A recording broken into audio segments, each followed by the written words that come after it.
Hello दोस्तों, आज हम लेके आए हैं आपके लिए मटका कुल्फ़ी। ये खाने में बहुत डिलीशियस होती है और इस गर्मी के मौसम में एक बार आप इसे ज़रूर बनाएं। अस्सलाम वालेकुम दोस्तों, आपका एक बार फिर से स्वागत है जायका नगर में।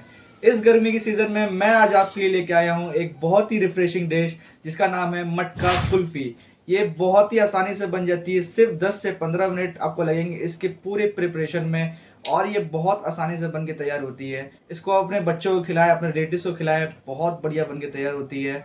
चलिए शुरू करते हैं बनाना। मैं हूं आपका दोस्त फरदीन शमशी और आप देख रहे हैं जायका नगर।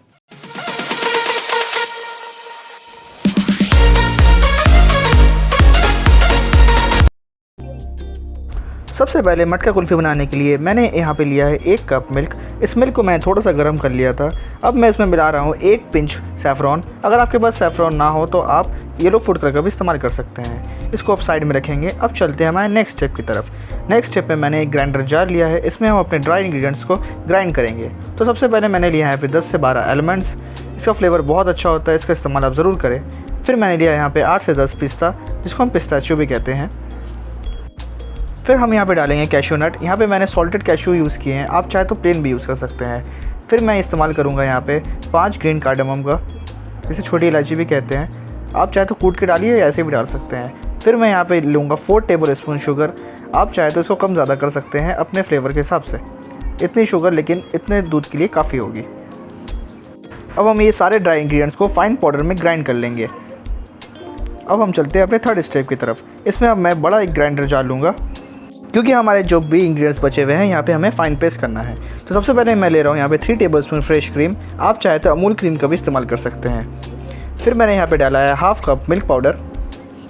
मैंने यहाँ अमूल कंपनी का मिल्क पाउडर इस्तेमाल किया है, आप चाहे तो कोई भी कंपनी का इस्तेमाल कर सकते हैं। फिर मैं इसमें डालूँगा 2 कप फ्रेश मिल्क।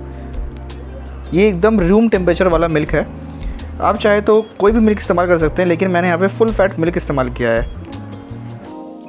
अब इसमें डालेंगे जो हमने साइड में रखा था अपना केसर वाला मिल्क। इससे बहुत अच्छा कलर आएगा हमारी कुल्फ़ी में। और जो हमने ड्राई इंग्रेडिएंट्स को फाइन पाउडर करके रखा था वो भी इसमें मिक्स कर देंगे। अब सारी चीज़ों को बिल्कुल हम एकदम फाइन पेस्ट कर लेंगे। ये देखिए मैंने एकदम फाइन पेस्ट कर लिया है, बिल्कुल इसी तरह आपको कर लेना है। अब कुल्फ़ी डालने के लिए मैंने यहाँ पे इस्तेमाल किया है छोटे मटकों का। आप चाहे तो इससे बड़े भी ले सकते हैं, लेकिन इस साइज़ के जो अपीयरेंस है वो बहुत अच्छा निकल के आता है। अब धीरे धीरे करके हम अपने मटकों में कुल्फ़ी का जो मिक्सर है वो इसमें डाल देंगे। इसे आप ज़्यादा ऊपर तक ना भरें, क्योंकि जब हम इसको फ्रीज़र में डालेंगे तो ये गिर भी सकता है। तो इसकी वजह से आप एक लेवल ही तक रखें, जिससे अपीयरेंस भी बहुत अच्छी आती है और मिक्सचर गिरता भी नहीं है। अब यहाँ गार्निशिंग के लिए मैं ये इस्तेमाल कर रहा हूँ थोड़ा सा पिस्ता। आप चाहे तो यहाँ पे कोई भी ड्राई फ्रूट इस्तेमाल कर सकते हैं। ये पिस्ता से लेकिन कलर बहुत अच्छा आता है। आप चाहे तो आलमंड्स, कैशू नट्स या कुछ भी आप डाल सकते हैं, लेकिन इसको बारीक काट के ज़रूर डालें। ज़्यादा मोटा मोटा ना काटें, वो अच्छा नहीं लगेगा देखने में। आप इसको बारीक ही काट के डालें। तो यहाँ पर मैंने पिस्ता का इस्तेमाल किया है। अब इसको थोड़ा और ब्यूटीफुल बनाने के लिए मैं इस्तेमाल कर रहा हूँ यहाँ पर सूखे गुलाब का। इसको भी आप थोड़ा थोड़ा करके इसके ऊपर थोड़ा थोड़ा, ज़्यादा नहीं डालना है हमें, सिर्फ 3-4 पंखुड़ियाँ डालनी हैं। इससे बहुत अच्छी अपीयरेंस निकल के आती है इसकी। ये देखिए हमारी कुल्फ़ी कितनी ब्यूटीफुल लग रही है देखने में। अब हम इस्तेमाल करेंगे यहाँ पे छोटे से एल्युमिनियम फॉइल का। इस एल्युमिनियम फॉइल की मदद से हम इसको टाइटली कवर कर लेंगे। बिल्कुल इसी तरह आपको कवर कर लेना है। बिल्कुल इसी तरह सारे मटकों को हम कवर कर लेंगे।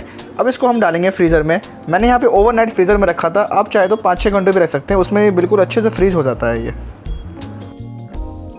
ओवरनाइट फ्रीज़र में फ्रीज़ करने के बाद मैंने यहाँ पे इसको निकाल लिया है। ये बिल्कुल ही रेडी है हमारी कुल्फ़ी। अब फॉइल पेपर को हम हटा के देखते हैं इसका लुक और अपीयरेंस कैसा आया है। बिल्कुल आराम से इसके कवर हम हटा लेंगे। ये देखिए बिल्कुल इसी तरह आपको इसका कवर निकाल लेना है। और बेहद ही खूबसूरत और बहुत ही टेस्टी हमारी मटका कुल्फ़ी बनके बिल्कुल ही तैयार है। इन गर्मियों में आप इस मटका कुल्फ़ी को ज़रूर घर पे बनाएं और इन्जॉय करें। आई होप ये रेसिपी आपको बहुत पसंद आई होगी। अगर आपको रेसिपी पसंद आई तो चैनल लाइक और सब्सक्राइब करें और बेल आइकन को दबाना ना भूलें। मिलते हैं अगली वीडियो में एक नई रेसिपी के साथ। तब तक के लिए अल्लाह हाफ़िज़। आपका अपना जायका नगर।